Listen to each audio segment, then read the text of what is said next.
Acepto el rol y te presento esto como si estuviéramos tomando un café. ¿Sabías que tu cerebro no distingue entre una experiencia vivida y una imaginada con detalle? Eso significa que visualizar con claridad no es fantasía, es práctica. En cambio, a tu cerebro vas a encontrar más que teoría. Vas a encontrar la idea poderosa de que, al dirigir tu atención, esa que usas cada día sin darte cuenta, puedes moldear quién eres y qué sientes. Te lo digo desde lo cotidiano. Imaginar con exactitud una conversación difícil, un logro o un momento de calma, hace que el cerebro ensaye las mismas rutas neuronales que se activan cuando eso sucede de verdad. Con repetición, esas rutas se fortalecen. Por eso, este libro importa. Transforma una curiosidad científica en herramientas prácticas para mejorar la concentración, bajar la ansiedad o cambiar hábitos que ya no te sirven. No es mágico ni inmediato, pero sí accesible. Requiere curiosidad y práctica, no perfección. Si lo lees con atención, puede abrirte puertas pequeñas que con el tiempo cambian la vida. ¿Qué pequeña escena distinta te animarías a imaginar hoy, sabiendo que tu cerebro la tomará como un ensayo real? Capítulo 1. El fantasma en la máquina es real. Escucha esto como si estuviéramos hablando en la sala, con la luz baja y un café en la mano. Tu cerebro no es una placa fija que te tocó al nacer y con la que tienes que arreglártelas el resto de la vida. Lo que pasa ahí dentro es mucho más parecido a un mapa que se va redibujando cada vez que prestas atención. Y sí, eso suena raro, pero es ciencia, no mística. Durante décadas creyó mucha gente, incluyendo muchos científicos, que el cerebro adulto era bastante inmutable. Se pensaba que solo en la infancia había cambios grandes y que después, bueno, ahí tenías lo que te había tocado. Pero, a partir del trabajo de investigadores y libros como el de Deutsch, publicado en 2007, esa idea empezó a caerse. Deutsch juntó historias clínicas, experimentos y casos que muestran que el cerebro responde a la experiencia, que cambia con lo que haces, con lo que piensas y sobre todo, con lo que decides mirar. Piénsalo, si repites algo, tu cerebro lo aprende. Si dejas de hacerlo, ese camino se desgasta. La regla simple tiene un nombre técnico y una versión popular. Las neuronas que se activan juntas tienden a conectarse entre sí. En palabras más simples, cuando practicas algo, estás creando un camino en tu cerebro. Y cuanto más lo transitas, más fácil es volver a pasarlo. Ahora, vamos al dato que suele sorprender. La meditación no es solo sentir paz por un rato. Investigaciones serias, como la de Lazar en 2005, mostraron que personas que han meditado por años tienen corteza cerebral más gruesa en zonas relacionadas con la atención y con el procesamiento sensorial. No es un efecto solo de sentirse distinto, es un cambio físico. La meditación puede aumentar la materia gris en el hipocampo, que ayuda con la memoria y con regular las emociones, y reducir el tamaño de la amígdala, que es la antena del miedo y la alerta. Eso significa que cuando practicas dirigir la atención, no solo mejoras tu habilidad para concentrarte, estás tallando literalmente la arquitectura de tu mente. Quizás te preguntas por qué eso importa en la vida real. Porque muchas cosas que llamamos características, ser impulsivo, ser ansioso, perder la concentración, no son destinos inamovibles. Son patrones nerviosos que se repiten. Y si se repiten, se pueden transformar.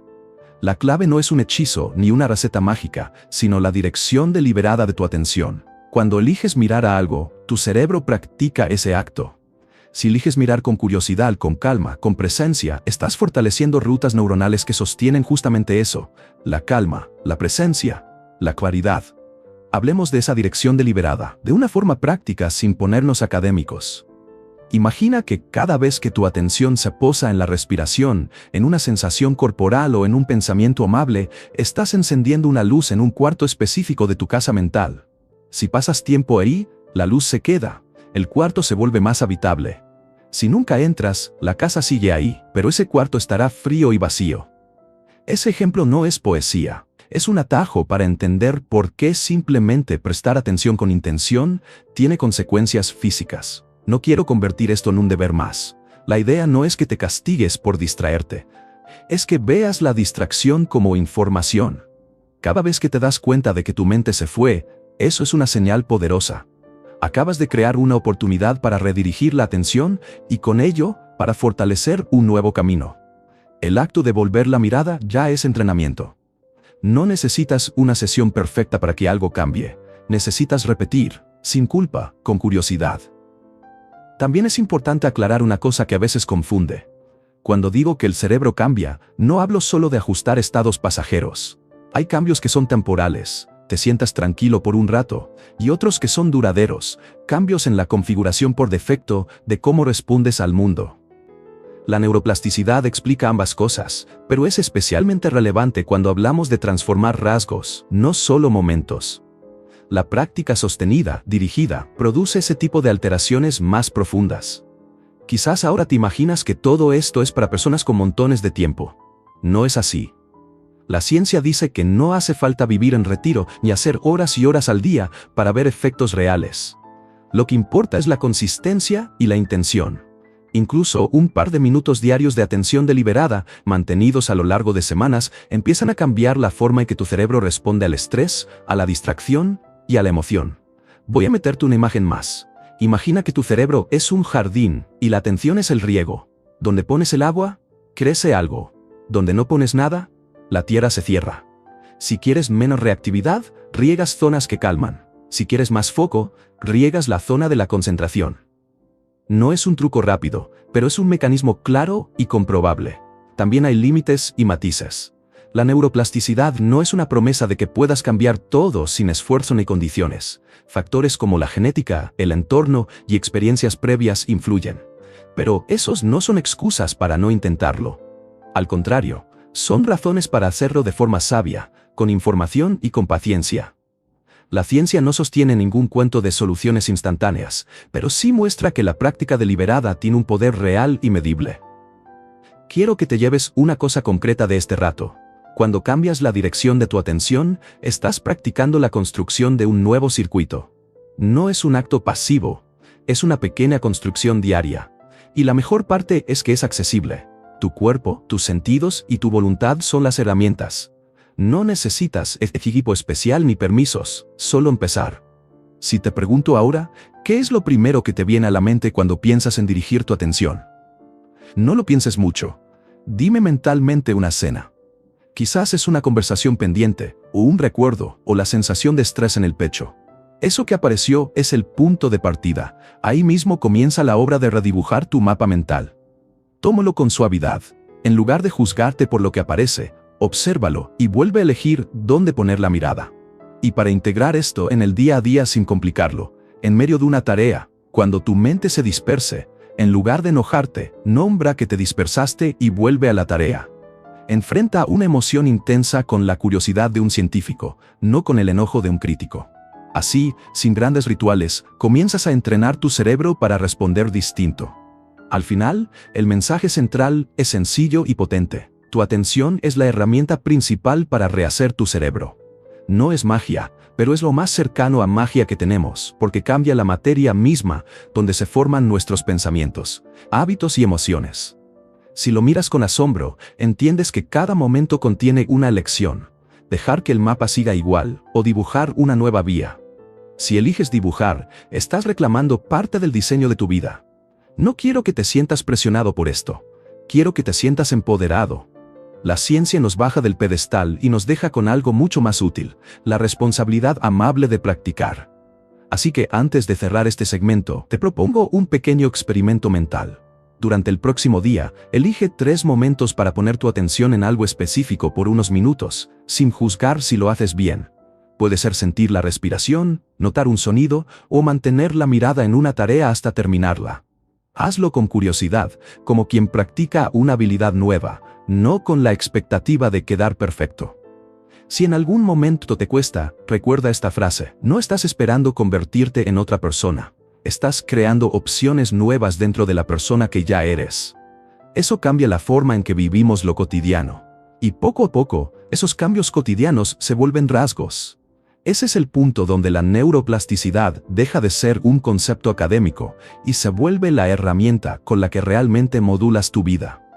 ¿Listo para ver qué caminos quieres empezar a trazar? Capítulo 2.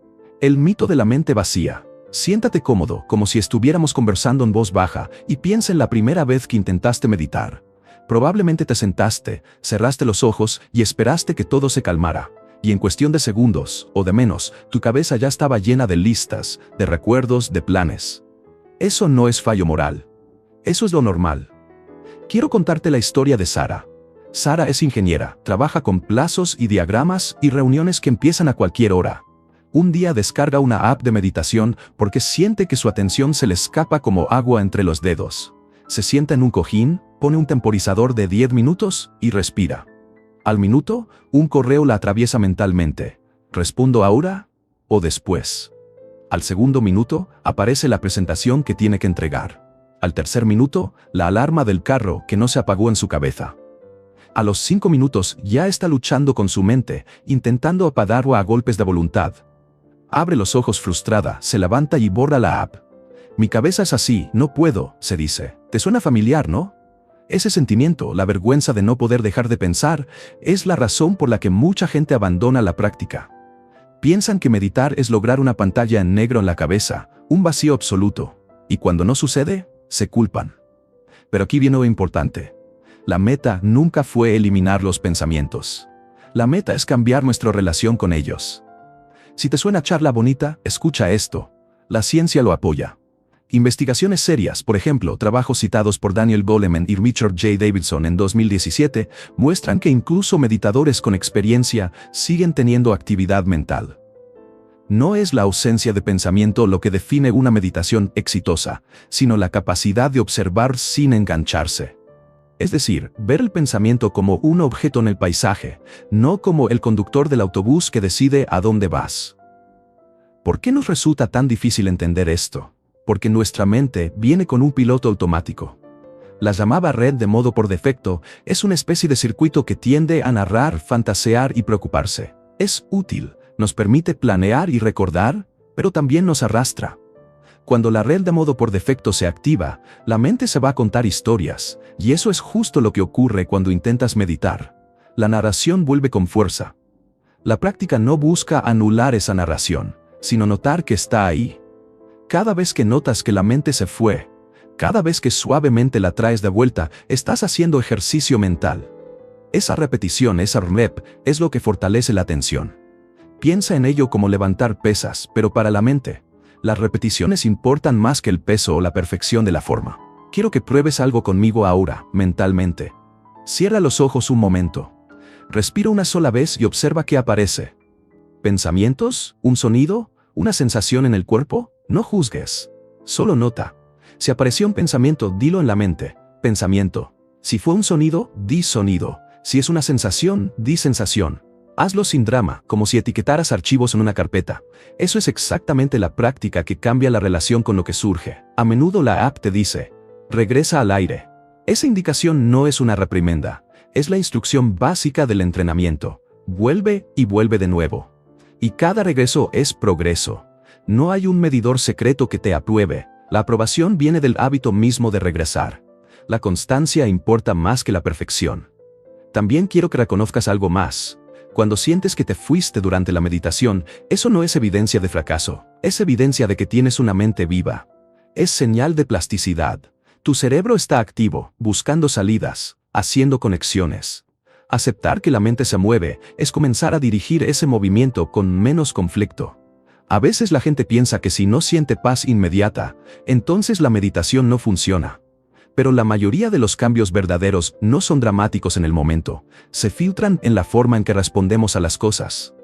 Cuando, tras semanas de práctica, descubres que una noticia estresante no te desmorona, o que vuelves a una tarea con menos atracción por la distracción, ahí ves el efecto. Es decir, lo que se modifica es el modo en que la mente reacciona ante lo que surge, no la desaparición de lo que surge. Ahora te cuento algo práctico para que lo puedas poner en tu día a día sin montarte expectativas ridículas. La próxima vez que intentes meditar, imagina que tu mente es una televisión antigua y los pensamientos son canales. Aparecen programas todo el tiempo. Tu tarea no es apagar la televisión, es cambiar de canal con suavidad cuando aparece algo que no te interesa mirar. Cada cambio de canal es una repetición que, con el tiempo, hace más fácil elegir qué ver. Y si eres de los que piensa, no tengo tiempo, escucha esto. La atención es como un músculo que se entrena en muy poco tiempo. No necesitas una hora. Con unos minutos al día, practicando la vuelta y la observación sin juicio, comienzas a acumular repeticiones. Lo consistente vence a lo espectacular. Volvamos a Sara por un momento. Después de borrar la app, se sintió aliviada por unas horas, pero luego volvió la sensación de que necesitaba encontrar concentración. Un mes después, probó de nuevo, pero esta vez sin expectativas de silencio absoluto. Se sentó, aceptó que la cabeza estaría ocupada y solo dejó una intención muy simple: notar cuando la mente se fuera y volver al aire. No trató de forzar la calma, simplemente volvió una y otra vez. Al cabo de semanas dijo que notaba menos urgencia por revisar el correo mientras trabajaba. No todo cambió de golpe, pero su relación con la distracción sí. Ese giro es el núcleo del reencuadre que propone este capítulo. Dejar de ver la meditación como un examen que hay que aprobar y empezar a verla como un gimnasio mental, donde la tarea principal es regresar la atención una y otra vez. Cuando lo entiendes, la frustración deja de ser el motor y se convierte en un dato que te dice: aquí está la práctica. Además, hay algo liberador en reconocer que incluso los maestros tienen pensamientos. No existe una cima mística donde la mente deja de moverse. Lo que cambia es la distancia entre tú y el pensamiento. Con práctica, el pensamiento deja de empujarte automáticamente. Te das cuenta de que puedes observarlo, incluso sonreír ante su insistencia, y luego elegir. Si quieres una forma concreta de acompañar esa práctica sin transformar tu vida en una rutina rígida, empieza por 3 minutos. 3 minutos de atención dirigida a una sensación cualquiera. La respiración, el peso del cuerpo en la silla, el sonido del ambiente. Cuando aparezca un pensamiento, etiquétalo mentalmente y vuelve. Hazlo sin juzgar. Repite eso por varios días.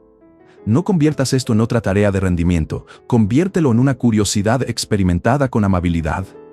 También te invito a que observes cómo reaccionas cuando te distraes en la vida diaria. ¿Te criticas? ¿Te castigas?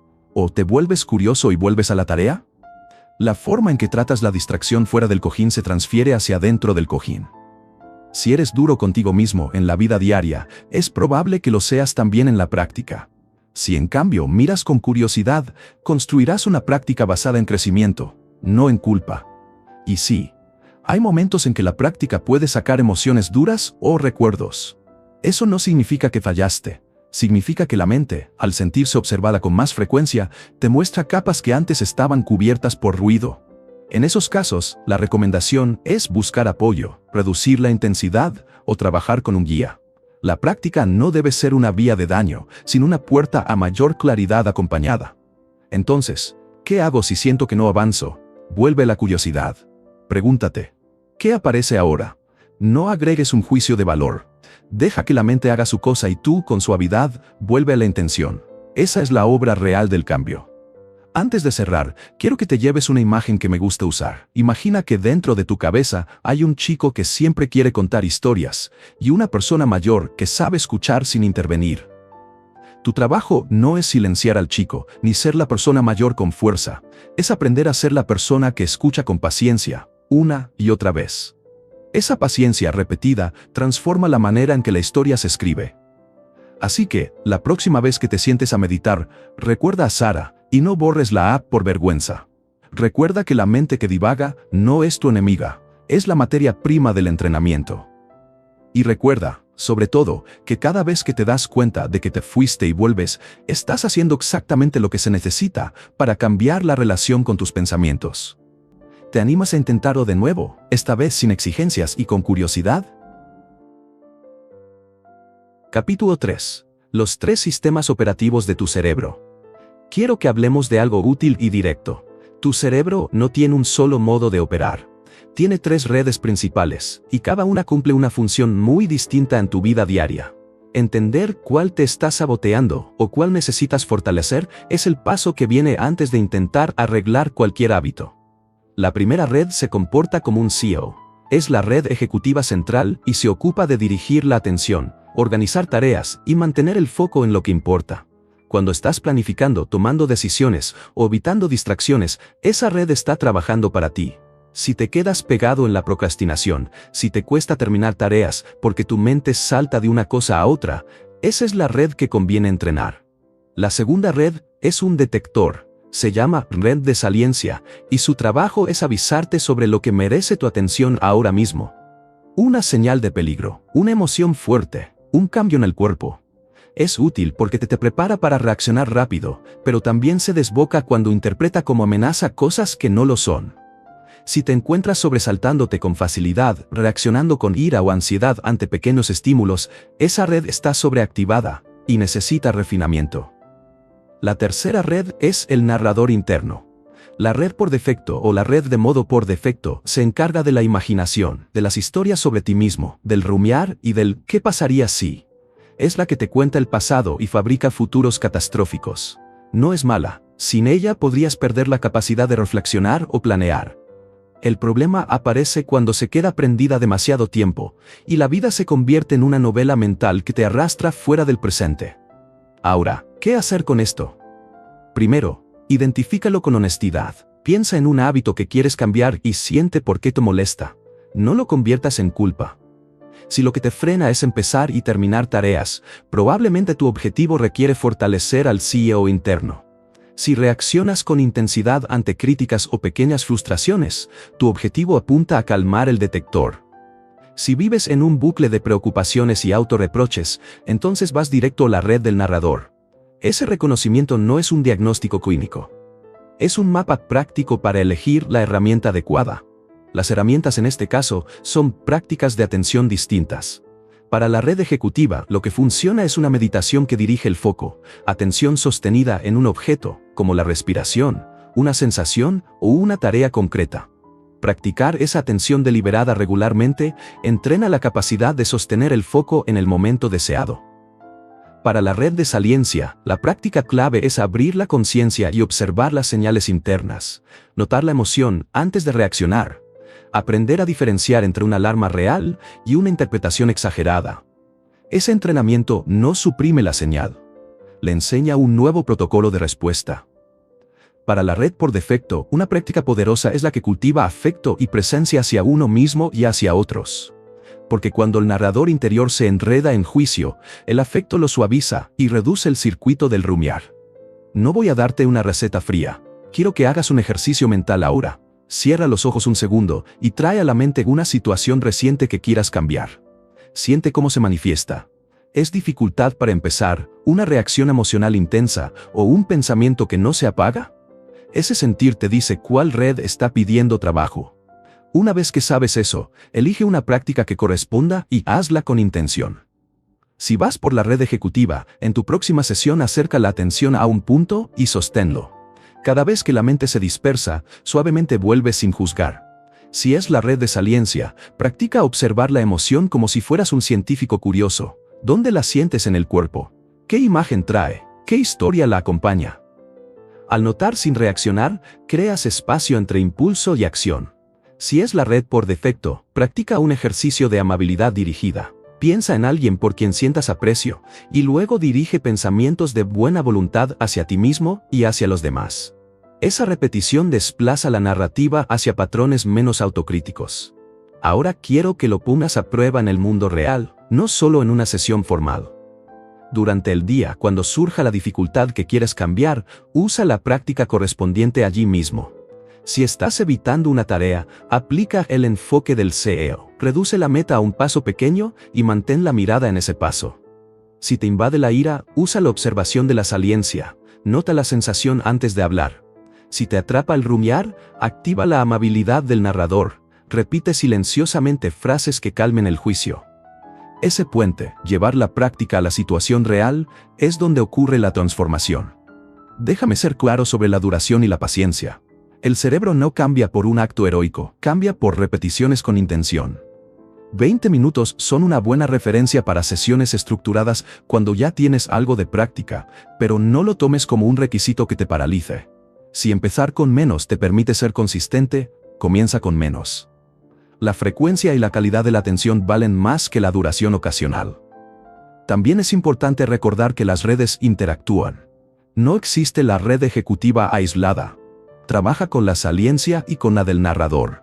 Por eso, entrenar una puede traer beneficios en las otras. Cuando mejoras tu foco, por ejemplo, también te vuelves mejor para notar las señales internas con menos reactividad. Cuando cultivas compasión, la voz crítica del narrador se suaviza y facilita la regulación emocional. Piensa en esto como ajustar varias piezas de la misma máquina. Quiero que te hagas una promesa práctica ahora mismo.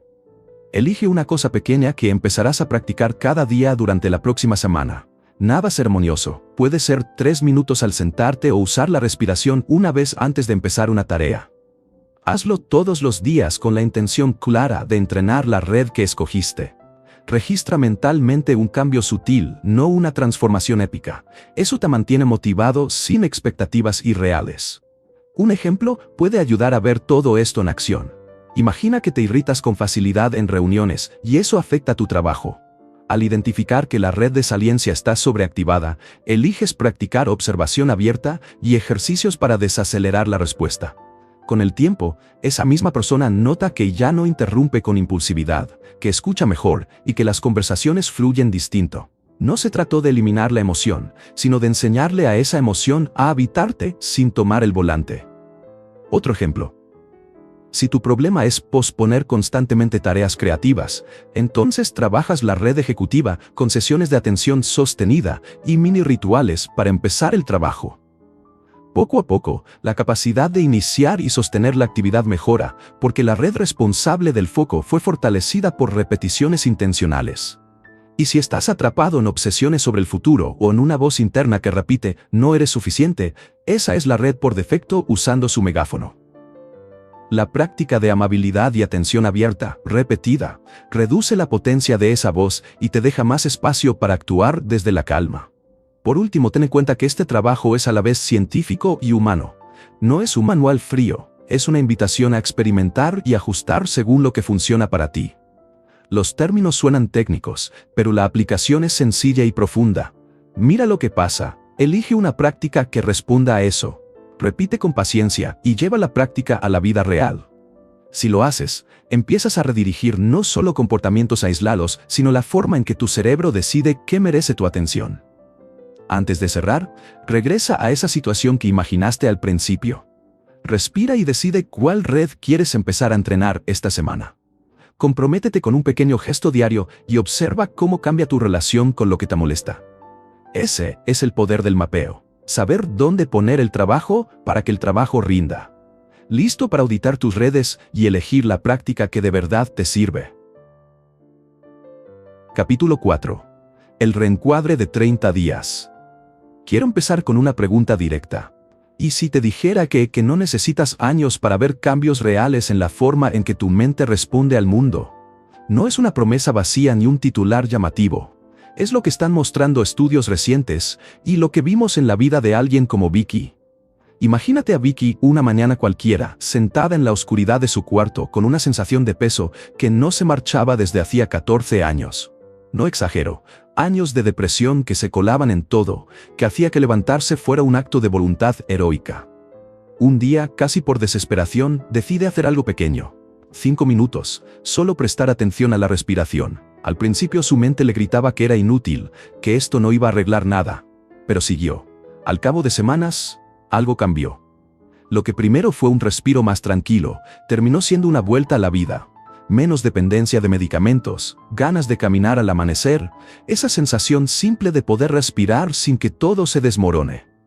Esa historia no es un cuento. Es un ejemplo de cómo una práctica mínima y sostenida puede producir efectos enormes en la experiencia subjetiva. Ahora, ¿por qué pasa esto en tan poco tiempo? La explicación está en cómo funciona la atención y en la plasticidad del cerebro. La atención no es una habilidad nueva que tienes que inventar, es una capacidad básica que todos poseemos. Cuando la diriges con intención, lo que haces es activar rutas neuronales específicas una y otra vez. Esa repetición fortalece esos caminos, igual que cuando aprendes a tocar una canción. Al principio te tropiezas, luego cada repite la deja más clara. Pero aquí hay un punto clave. Esas repeticiones afectan incluso estructuras profundas del cerebro, las que regulan emoción y memoria. Investigaciones con registros intracraneales han mostrado cambios en la actividad de la amígdala y del hipocampo durante prácticas de meditación, incluso en practicantes primerizos. PubMed.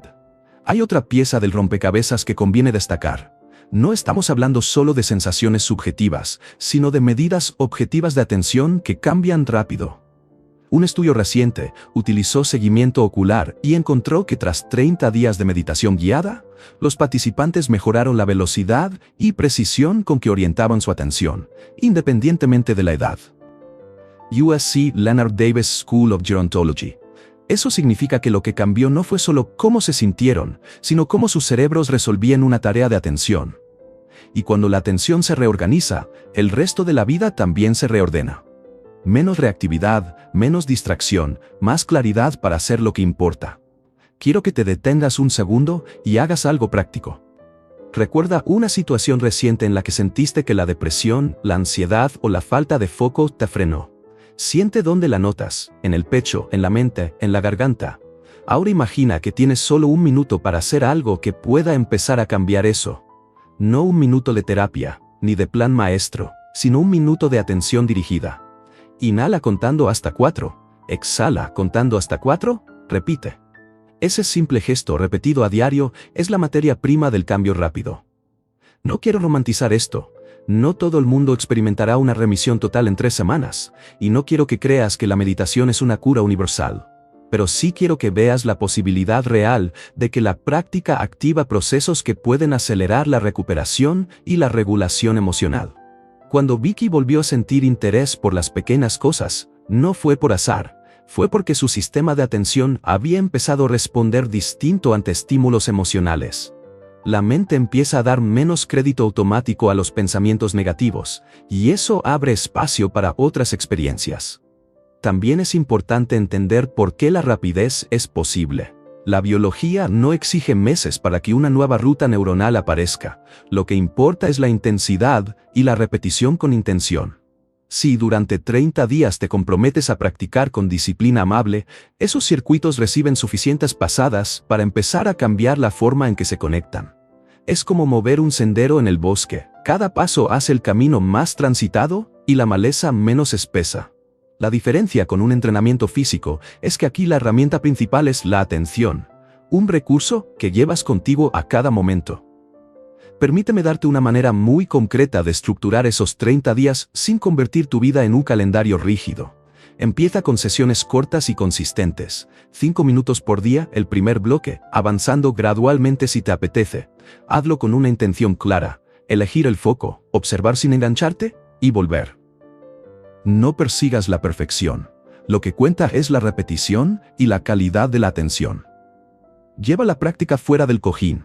Si en la mañana te sientes abrumado, aplica la misma respiración anclada por un par de minutos antes de encender notificaciones.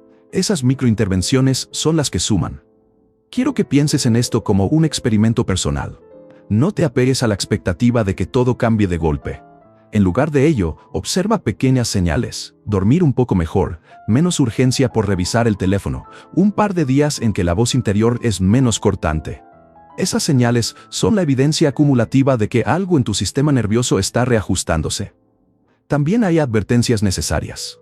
Si estás en una situación clínica compleja, la meditación no sustituye a la atención profesional. Vicky, por ejemplo, tenía apoyo y seguimiento. Sus cambios se dieron en un contexto donde pudo adaptar medicación y recibir cuidado. Si alguna práctica intensifica sensaciones de malestar, busca ayuda profesional y ajusta la aproximación. La rapidez de los cambios no significa que todo sea fácil o que nunca aparezcan efectos difíciles. Significa que los cambios son poderosos y por eso merecen respeto y acompañamiento. Ahora quiero que te hagas una promesa sencilla. Durante los próximos 30 días, elige una práctica básica de anclaje, respiración, sensación corporal o un sonido corto. Hazlo diariamente, aunque sea por pocos minutos. Si un día te saltas, no te culpes. Vuelve al siguiente. Lo que te pido es constancia sin juicio. Observa qué sucede en la tercera semana. ¿Hay más claridad? ¿Menos peso? ¿Pequeñas ventanas de interés por cosas antes inaccesibles? Esas observaciones te dirán si la práctica está haciendo su trabajo. Antes de terminar, volvamos a la idea central. La atención es una capacidad innata, capaz de redirigir la arquitectura de tu cerebro en tiempo real. No necesitas convertirte en monje ni aislarte del mundo. Necesitas practicar con intención pequeñas acciones que, acumuladas, reconfiguran cuánto poder tienen los pensamientos oscuros sobre tu vida diaria. En eso consiste el reencuadre de 30 días. No una promesa de milagro, sino una hoja de ruta para generar cambios reales en semanas, a partir de acciones simples y repetidas. Si te quedas con una sola imagen de este capítulo, que sea esta. La transformación no siempre llega en grandes gestos. A veces viene en la forma modesta de 5 minutos de atención, repetidos con paciencia, que abren la puerta a un amanecer que creías olvidado. ¿Te animas a probar ese minuto hoy y ver qué ocurre en 30 días? Capítulo 5. El kit del arquitecto. Hablemos claro. Ahora que ya sabes qué red quieres entrenar, es momento de darte herramientas concretas, no trucos mágicos ni rituales exóticos, sino ejercicios precisos que puedes usar hoy y volver a usar mañana. Piensa en esto como el manual de un arquitecto. No te dirá todo, pero te dará las piezas para empezar a construir. La primera herramienta que quiero compartir se llama FEED. No es una palabra misteriosa, es una forma práctica de usar la atención para reforzar circuitos útiles. Empieza eligiendo un hecho positivo real, algo que te pertenezca y que puedas sostener en la mente sin problemas. Puede ser algo chico, cerraste un proyecto, alguien te agradeció o simplemente tomaste una decisión que te dejó tranquilo. Sostén ese hecho en la mente por un rato y busca el sentimiento asociado: orgullo, alivio, alegría contenida. No te obligues a sentir algo grande. Busca la sensación pequeña que viene con el recuerdo. Deja que esa sensación se asiente en el cuerpo. Observa el pecho, el estómago, los hombros, y nota si hay una calidez o una ligereza. Relájate en esa sensación sin forzarla. Cuanto más la sostengas de forma tranquila, más firme será la marca que dejas en el cerebro. Y aquí viene lo esencial. Decide con intención que quieres que ese patrón quede. No es solo un deseo. Es una intención clara de repetir ese circuito en otros momentos, de convertir esa sensación en un recurso accesible cuando la vida lo requiera. En la práctica, FEED significa enfocarte, buscar el esfuerzo de sentir, permitir que se vuelva fácil, y luego afirmar con determinación que eso formará parte de tu sistema. Hazlo con suavidad, pero con propósito. ¿Por qué funciona FEED? Porque la plasticidad no distingue entre lo que sucede por accidente y lo que se practica con intención. Cuando mantienes un recuerdo positivo y sus sensaciones asociadas, estás activando las mismas redes neuronales que se activan cuando la experiencia ocurre de forma natural. Con repetición, esas rutas se vuelven más sólidas, más accesibles en momentos de estrés. Es una forma de preparar al sistema nervioso para que tenga respuesta diferente cuando aparezcan dificultades. Ahora quiero que lo hagas conmigo, mentalmente. Recuerda algo que salió bien esta semana, aunque sea pequeño. Mantén ese hecho un momento y siente qué aparece en el cuerpo. No lo conviertas en un análisis, simplemente sostén. Deja que la sensación se haga presente y dite con calma: esto quiero que sea parte de mí. Si lo haces unos minutos al día durante varias semanas, vas a notar que la reacción automática frente al estrés cambia. No es inmediato, pero es real y medible. La segunda herramienta es más directa para cuando tu mente se enciende con historias. El ejercicio: ¿es un pensamiento? Es sencillo en su idea y radical en sus efectos. Siéntate, cierra los ojos y por un periodo breve, puedes empezar con 5 minutos, etiqueta todo lo que aparezca. Si aparece una idea, simplemente nómbrala en la mente como pensamiento. Si llega un sonido, nómbralo sonido. Si percibes una sensación física, nómbrala sensación. La instrucción es clara: no te enganches, no analices, no sigas la historia, etiqueta y vuelve a la apertura. Al principio puede sonar mecánico, incluso aburrido, pero esa mecánica hace algo profundo: separa el contenido de la conciencia del espacio que lo alberga. De pronto, el pensamiento deja de ser comandante y pasa a ser un visitante que puedes reconocer sin dejar que te arrastre. Mucha gente piensa que etiquetar es un truco mental. No lo es. Es una técnica para construir distancia psicológica inmediata. Cuando repitas la etiqueta una y otra vez, creas una pausa entre el surgir del pensamiento y tu reacción habitual. Esa pausa, con práctica, se vuelve ventana. Te permite elegir en vez de responder por inercia.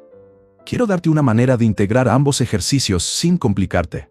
Por la mañana, cuando tienes menos ruido, dedica un espacio corto para FEED, recuerda un logro y siéntelo. Durante el día, cuando notes pensamientos rumiantes o reactividad, usa ¿es un pensamiento? Y etiqueta lo que surge. No necesitas hacer sesiones largas para cada técnica, se trata de calidad y de puntualidad. Las prácticas no están separadas de la vida, son exactamente las piezas que llevas contigo para usar en el mundo real. También conviene aclarar cómo adaptar esto según lo que buscas. Si tu objetivo es mejorar foco y productividad, prioriza sesiones donde sostienes la atención en un objeto y complementa con feed para anclar estados positivos que apoyen el rendimiento. Si lo que te interesa es regular la reactividad emocional, usa la etiqueta y la observación corporal para crear espacio entre impulso y acción, y aplica feed para reforzar la sensación de seguridad interna. Si lo que quieres es reducir el rumiar, haz de la etiqueta un hábito y del feed una manera de sustituir la voz crítica por una voz que reconoce logros, aunque sean pequeños. Un punto práctico que siempre aparece: ¿cuánto tiempo dedicar? Si te intimida la idea de 20 minutos diarios, empieza menor. 5 minutos para la etiqueta y 3 minutos para feed son suficientes para comenzar. La consistencia importa más que la duración puntual. Es mejor pocos minutos todos los días que sesiones largas esporádicas. Y si te saltas un día, vuelve sin culpa al día siguiente. La práctica prospera con amabilidad, no con castigo. También hay que hablar de la postura interior. No hagas estos ejercicios como una presión para ser mejor. Hazlos como un experimento curioso. Observa lo que pasa y toma notas mentales. Si una práctica te resulta especialmente incómoda, reduce la intensidad y considera buscar guía. Algunas experiencias surfacen emociones que merecen contención profesional. Eso es parte del respeto al proceso, no una señal de fracaso. Quiero compartir un ejemplo para que veas cómo se combinan ambas prácticas en la vida real. Imagínate que recibes una crítica en el trabajo y te invade la sensación de insuficiencia. En el momento usas la etiqueta, pensamiento, sensación, mientras notas la tensión en el pecho. Esa etiqueta crea una pausa que te permite responder con menos reactividad. Después, un poco más tarde, aplicas feed, recuerdas un logro reciente y sostienes la sensación de competencia unos minutos. Con el tiempo, esos dos gestos, el reconocimiento sin juicio y la activación intencional de lo positivo, reconstruyen la forma en que tu sistema responde a ese tipo de evento. Antes de cerrar, quiero darte una pequeña indicación para mantener la motivación. Mide suavemente, no con una app que te juzgue, sino con observaciones amables. Anota mentalmente si duermes mejor, si la voz interior es menos cortante, si en reuniones eres menos reactivo. Esos cambios sutiles son la prueba más sincera de que la herramienta está funcionando. Y recuerda esto: las técnicas diferentes son complementarias, no excluyentes. No tienes que elegir una sola. A veces necesitas la etiqueta porque tu narrador se desborda. Otras veces necesitas feed porque tu energía está baja. Usa la que responda al momento y repite con paciencia. Para terminar, te propongo un pequeño compromiso práctico. Esta semana, haz una pequeña sesión diaria combinando ambas prácticas. Unas respiraciones para centrarte, 3 minutos de feed sosteniendo una experiencia positiva y 5 minutos de "es un pensamiento" en otro momento del día.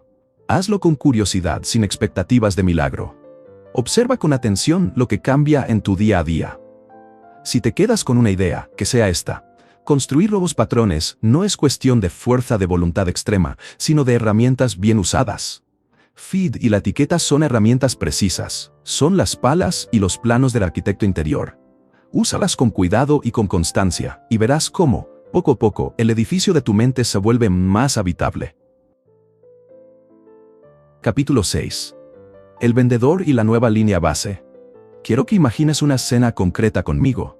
Becky está de pie en su oficina, camina de un lado a otro, la pantalla del computador abierta, el teléfono sin sonar, pero la cabeza llena de un único pensamiento: perdí la venta. Lo ves después de su sesión matinal de meditación. Hizo todo bien según la rutina: cojín, respiración, 10 minutos. Y sin embargo, en el momento real, en la trinchera donde importa, la ansiedad vuelve a tomar el volante. Ese contraste entre lo que sientes durante la práctica y lo que te pasa después es el corazón de lo que quiero contarte hoy. La mayoría de la gente mide el progreso por los estados. Me siento sereno después de meditar, me siento más tranquilo por un rato. Eso es valioso, no lo minimizo. Pero hay otra medida, más profunda y quizá más transformadora: las características duraderas, la nueva línea base de quién eres cuando nadie está mirando. En la literatura científica, esto se ha llamado Outer Traits, frente a Outer States. Los estados son temporales, las traits son cambios persistentes en cómo tu cerebro opera por defecto. Y la diferencia entre uno y otro explica por qué alguien puede meditar 20 años y seguir reaccionando como antes si no integra la práctica en la vida real. Ricky, por ejemplo, medita desde hace años. Pero su meditación vivía en el horario reservado para eso. Media hora por la mañana, una sesión más por la tarde, tildaba la casilla del buen hábito y continuaba con su vida como antes. En las reuniones, seguía obsesionado con resultados. En las llamadas perdía la escucha y su autoimagen dependía del número que cerraba al final del mes. Hasta que algo cambió. Tuvo un mentor que no le pidió más minutos en el cojín, sino que le lanzó un desafío más difícil y más simple a la vez. El mentor le dijo: deja de hacer meditación como una rutina y empieza a vivir con atención en los momentos claves, especialmente cuando la presión sube. Eso suena suave, pero implicaba un entrenamiento riguroso. No era una exigencia de presencia heroica todo el tiempo. Era una práctica de microhábitos integrados a su jornada. Antes de cada llamada importante, Ricky aprendió a tomar 30 segundos para centrar la respiración, a recordar su intención, no cerrar a toda costa, sino conectar, y a empezar la conversación con una escucha curiosa. Durante la llamada, en vez de preocuparse por el resultado, se enfocaba en señales concretas, la respiración del interlocutor, pausas, cambios de tono. Al terminar, en vez de correr a revisar el teléfono, se permitía un instante de evaluación sin juicio. Parecían gestos mínimos, pero acumulados transformaron su baseline. ¿Qué hizo posible ese cambio? Primero, la práctica dejó de ser un evento aislado y se volvió una forma de estar. Segundo, esas microprácticas actuaron como pequeñas intervenciones que, repetidas, llevaron a cambios en los circuitos que gobiernan la atención y la reactividad. Cuando esto ocurre, la mente no solo se calma durante los minutos del cojín, la calma empieza a filtrarse en la persona que eres por defecto. Investigaciones han mostrado que meditadores experimentados no solo presentan menos actividad en la red de modo por defecto durante la práctica, sino que esa actividad disminuye incluso en reposo, como un rasgo persistente. Eso significa que la persona tiende a rumiar menos y a vivir más en el presente, fuera de las sesiones formales. Ahora piensa en tu propia línea base. ¿Cómo respondes cuando algo sale mal? Tu reacción inmediata es atacar, desaparecer mentalmente, culparte o aferrarte al resultado. Toma un segundo y recuerda la última vez que un proyecto no salió como querías. ¿Cómo fue tu primer impulso?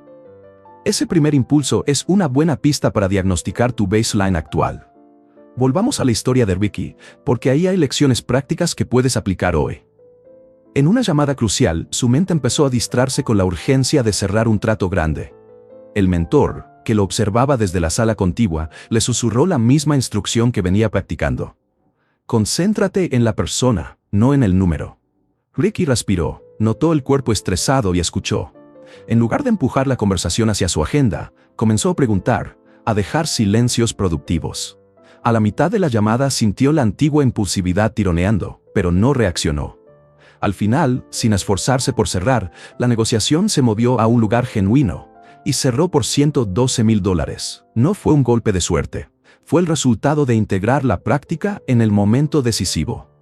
Si quieres que la meditación cambie tu vida en ese nivel, hay 3 ideas que conviene integrar, no como recetas rígidas, sino como principios vivos.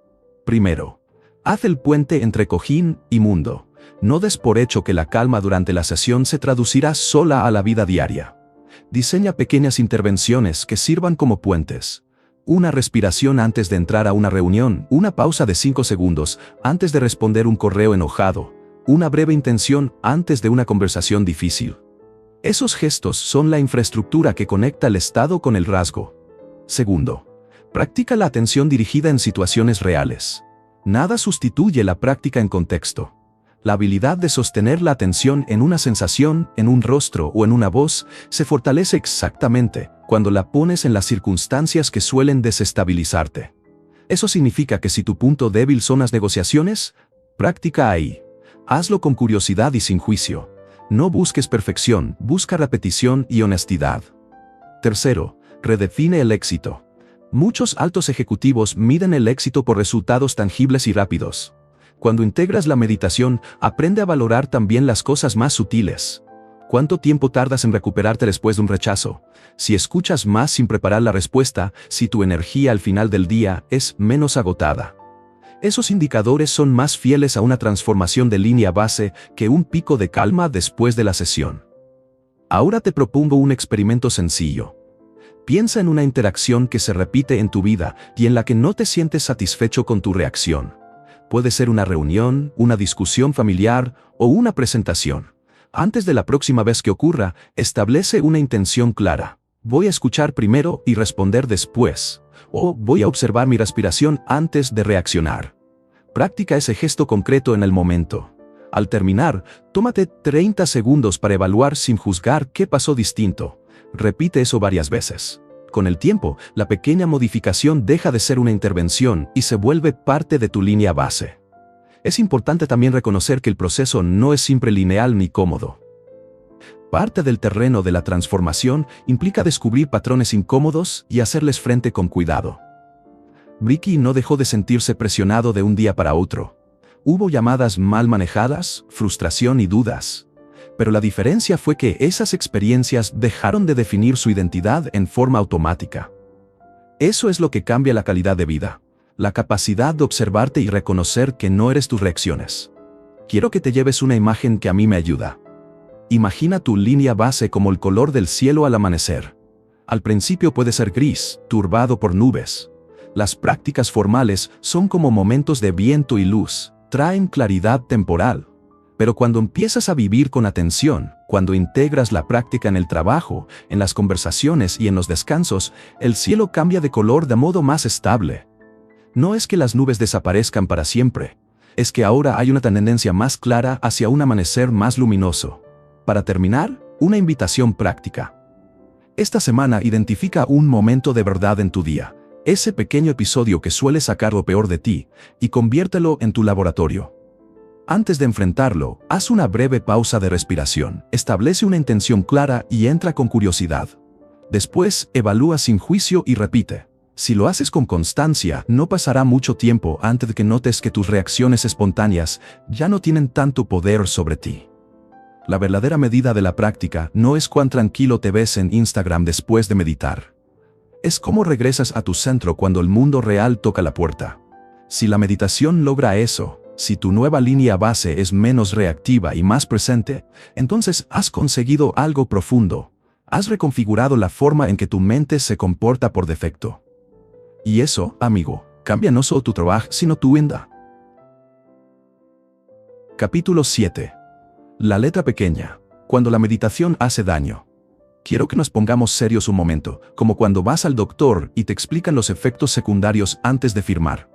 La meditación se presenta a menudo como una panacea amable, calma, foco, bienestar.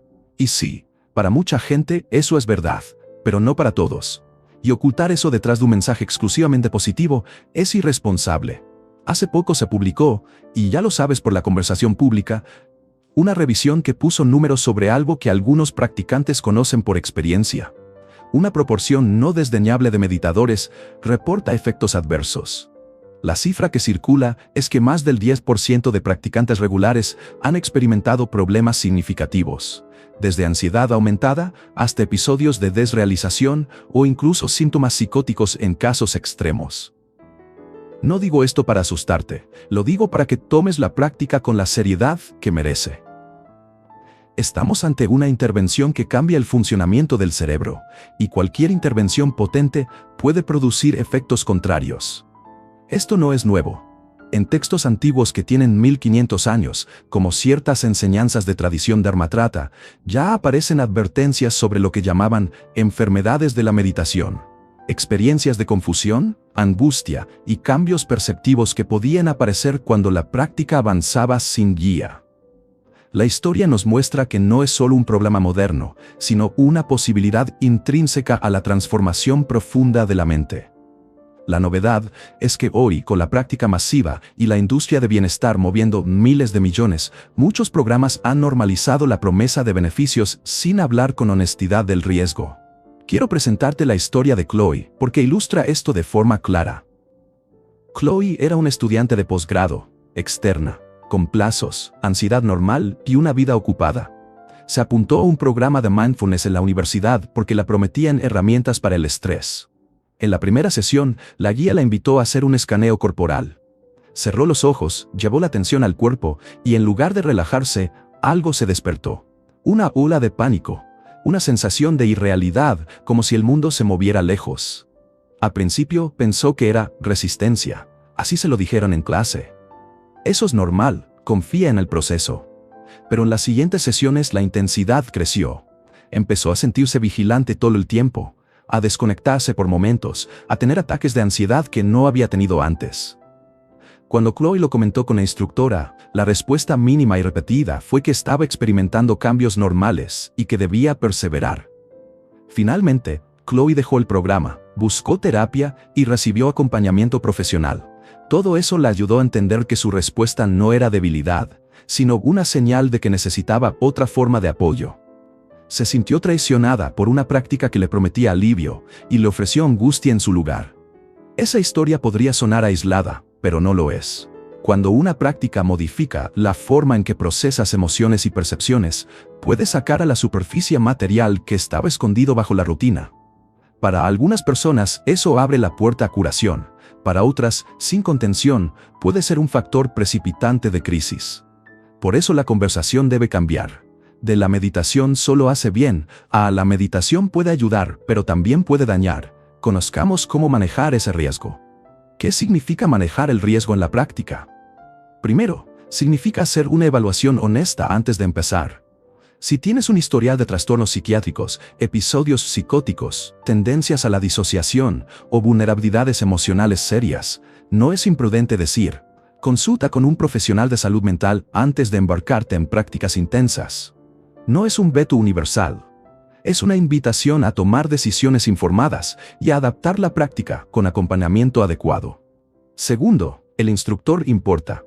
Un buen guía no minimiza ni desprecia los efectos difíciles. Te escucha, ofrece adaptaciones y sabe cuándo derivar a un terapeuta. Cuando una profesora responde con un confía en el proceso sin más, eso no es apoyo, es negligencia. Busca personas que trabajen con protocolos claros, que pregunten por tu historia clínica, que ofrezcan prácticas graduales y que sepan manejar reacciones adversas. Tercero, la intensidad y el contexto cuentan. La meditación intensiva, los retiros largos o prácticas que empujan a la gente a profundizar rápidamente aumentan el riesgo de experiencias difíciles. Si estás comenzando, es prudente empezar con sesiones breves, en entornos seguros, con alguien que pueda acompañarte si algo aparece. Convierte la práctica en un experimento cuidadoso, no en un acto de valentía sin red. Cuarto, aprenda a leer señales. Si tras comenzar a meditar notas aumento de la ansiedad, problemas para dormir, episodios de desconexión, cambios extremos en la percepción o pensamientos intrusivos que no tenías antes, haz una pausa y busca ayuda. No lo interpretes automáticamente como resistencia o una prueba que debes soportar. A veces lo que necesitas es ajustar la práctica, reducir la intensidad o integrar trabajo terapéutico paralelo. Quinto, hay herramientas de mitigación útiles que puedes aplicar desde el primer día. Incorpora prácticas de grounding antes y después de las sesiones. Notar los pies en el suelo, mover el cuerpo, beber agua, abrir los ojos y describir el entorno con palabras. Mantén un diario breve para registrar cambios en tu ánimo y en tus patrones de sueño. Y, sobre todo, si algo empeora con la práctica, comunícalo a un profesional y detén la práctica intensa hasta obtener orientación. No quiero cerrar esto con una nota alarmista. La mayoría de las personas que meditan lo hacen sin daños serios y muchas obtienen beneficios reales. Pero la omisión de la letra pequeña es un problema real. Cuando organizaciones y programas omiten hablar de riesgos, dejan desprotegida a una minoría vulnerable. Y eso, en términos éticos, es inaceptable. La industria de bienestar, con su tamaño enorme, tiene incentivos económicos que pueden nublar la claridad. Programas que se venden como soluciones milagro rara vez incluyen protocolos de evaluación y seguridad. También vale la pena decir algo que a veces no se escucha. Sentir incomodidad en la práctica no siempre es señal de daño. Puede ser parte del proceso curativo, y diferenciar eso de una reacción peligrosa es una cuestión de intensidad, duración y contexto. Si la incomodidad disminuye con apoyo y cuidado, puede ser crecimiento. Si se intensifica, genera incapacidad funcional o aparece con temas de desconexión, entonces requiere intervención. Te propongo un gesto concreto ahora mismo. Si practicas o piensas empezar, haz una pequeña lista mental. ¿Tienes historial psiquiátrico significativo? ¿Has tenido episodios de despersonalización o psicosis? ¿Tienes soporte social y acceso a ayuda profesional? Si respondes sí a alguna de esas preguntas, considera consultar antes de intensificar la práctica. Y si ya estás practicando y algo no cuadra, comparte lo que te pasa con alguien de confianza o con un profesional. No lo conviertas en un secreto de culpabilidad. Finalmente, quiero que te lleves una idea clave. La meditación es poderosa porque altera circuitos cerebrales. Esa potencia es su virtud y su riesgo. Como con cualquier intervención potente, un medicamento, una terapia intensa, el camino responsable incluye información, evaluación y apoyo. Negar la posibilidad de daño no protege a nadie, solo hace que quienes lo experimentan se sientan aislados y culpables. Si algo de lo que escuchaste aquí te resonó, no lo ignores. Cuida tu curiosidad con prudencia. La práctica puede ser una herramienta maravillosa, pero merece que la tratemos con la misma seriedad con la que se tratan otras intervenciones que mueven el sistema nervioso. ¿Listo para seguir practicando con atención y límites claros? Capítulo 8. El jardín zen corporativo. Quiero que te imagines por un segundo una sala de reuniones, alfombra nueva, mesa grande, empleados con tazas de café y en el centro un facilitador que guía una práctica de mindfulness. Suena bien, ¿no? Suena como si la empresa estuviera cuidando a su gente. Y en muchos casos así es. La gente aprende a respirar, a bajar la tensión y a manejar mejor la carga de trabajo. Pero hay otra capa que no siempre se cuenta, y esa es la que vamos a mirar juntos ahora. En los últimos años, la meditación llegó a los cubículos y a las oficinas de Silicon Valley como un ofrecimiento amable. Talleres, apps pagadas por la compañía, retiros de fin de semana. Se promociona como una respuesta a la fatiga y al estrés y en lo inmediato puede funcionar.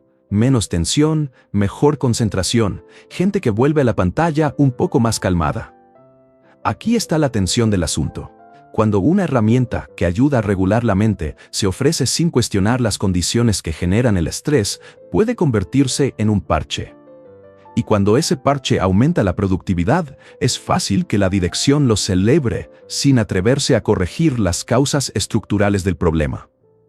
Déjame contarte algo que no es raro. Un equipo llega a un workshop con esperanza.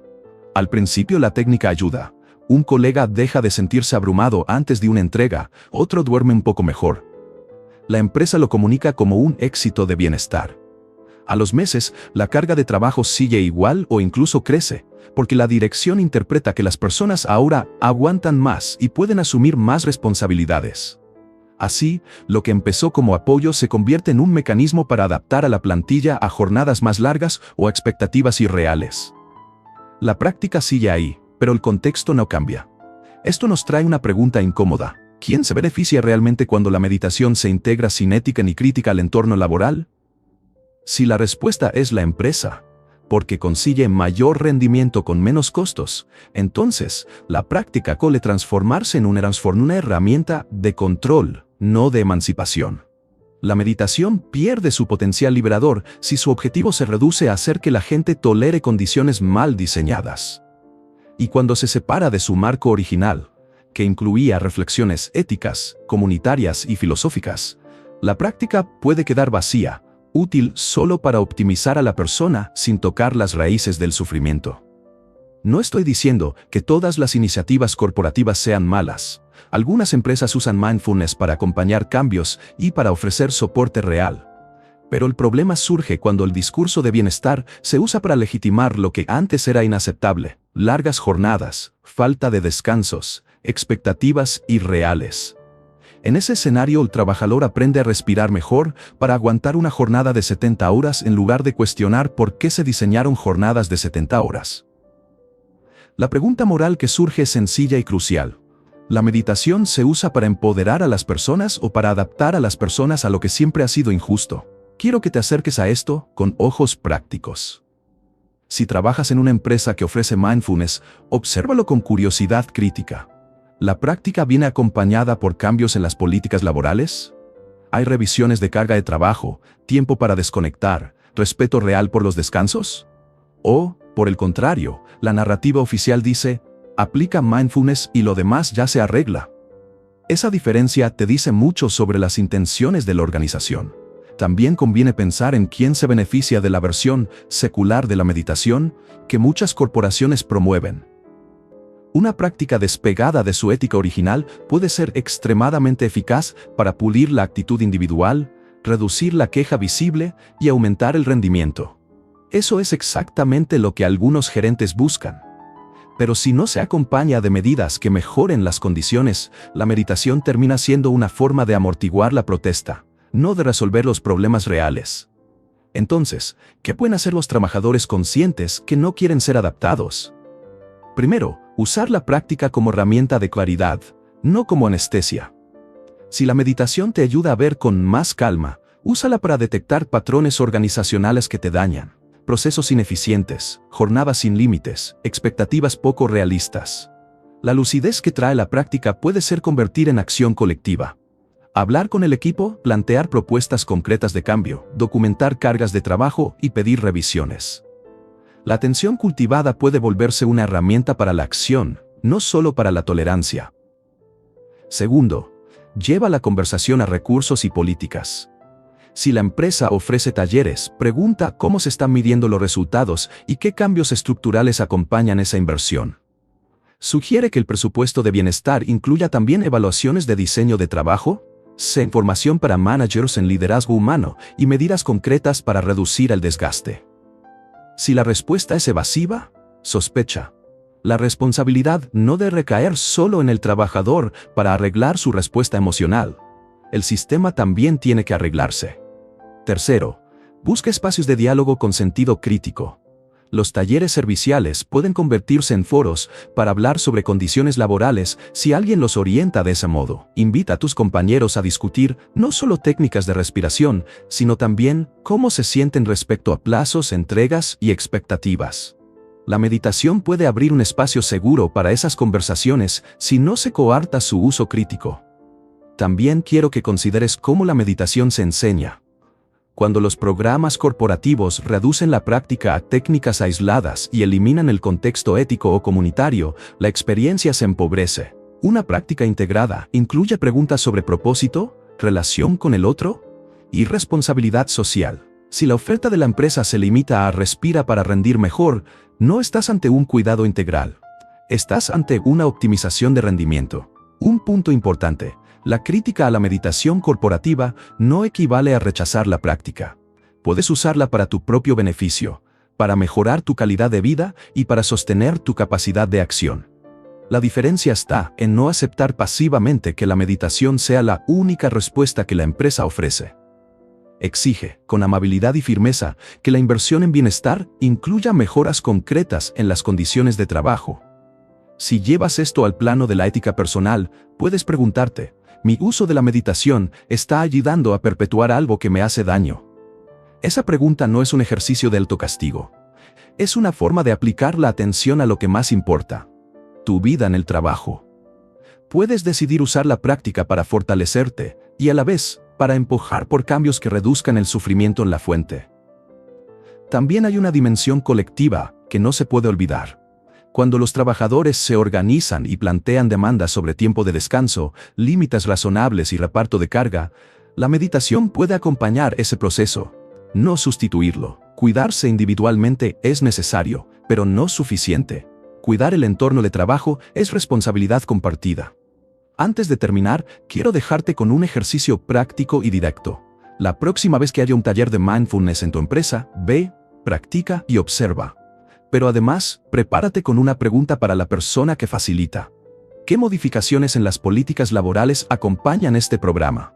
Si la respuesta menciona medidas concretas, excelente. Si la respuesta evade el tema y solo habla de beneficios personales, entonces toma nota y conversa con tus colegas sobre cómo plantear esa agenda. La meditación puede ser una herramienta de liberación o una herramienta de adaptación. La diferencia está en cómo la usamos y en qué pedimos a cambio. Para cerrar, quiero que recuerdes esto. Una práctica que puede suavizar el sufrimiento no es en sí misma una solución social. Si el jardín zen de la empresa es bonito, pero la fábrica sigue explotando a la gente, la belleza del jardín no alcanza. La invitación no es abandonar la meditación, es usarla con ojos claros, con responsabilidad y con la voluntad de cambiar tanto la mente como el sistema que la produce. ¿Vas a dejar que la atención te convierta en un mejor trabajador para el sistema, o la usarás para construir un trabajo que merezca ser vivido? Capítulo 9. La nueva ropa del ego. Quiero que empecemos con una pregunta honesta, como si estuviéramos frente a frente. ¿Por qué meditas? Respóndela en voz baja, sin adornos. ¿Es para sentir paz verdadera, para explorar quién eres, o es para rendir más, para ser más eficiente, más admirado, más exitoso? No hay respuesta mala, pero la respuesta importa. Porque ahí se esconde la diferencia entre una práctica que libera y una que te maquilla de espiritualidad y en realidad alimenta al mismo yo que querías domar. Hay una idea que tiene un nombre y un peligro: espiritual materialismo. Suena elegante, pero es simple en esencia. Usas técnicas espirituales para obtener logros materiales o para mejorar la imagen que tienes de ti mismo. En lugar de disminuir el ego, lo repasas con un brillo nuevo. La ironía es triste. Una práctica pensada para reducir el sufrimiento puede convertirse en una herramienta para inflarlo, disfrazada de progreso. Esto no es solo opinión. Hay un problema real de credibilidad en nuestra disciplina. La investigación a veces es débil, y eso no es un detalle menor. Cuando la ciencia que respalda una práctica es floja, surgen huecos donde caben demasiadas promesas y demasiadas interpretaciones optimistas. De hecho, figuras centrales en el movimiento secular de la atención plena han señalado problemas en la calidad de la evidencia. Esa admisión interna altera el terreno. Si la base científica es frágil, entonces la forma en que usamos la meditación puede desviarse con facilidad hacia resultados que no esperábamos. Los estudios pobres no son solo números malos, generan consecuencias culturales.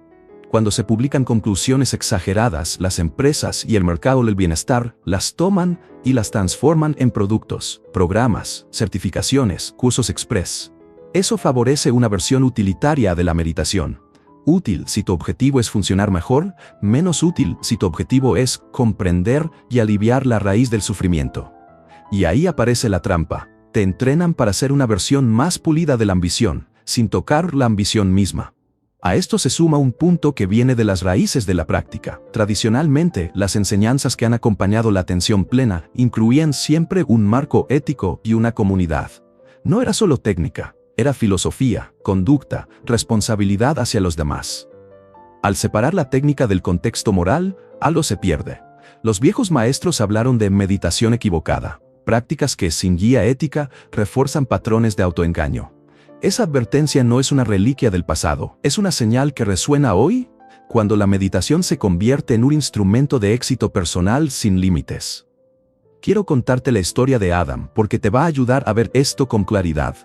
Adam llevaba años construyendo una empresa y persiguiendo la meta de llegar a 1 millón de ventas al mes. Tenía esa ambición clavada como una brújula que lo empujaba sin tregua. Paralelamente luchaba con depresión.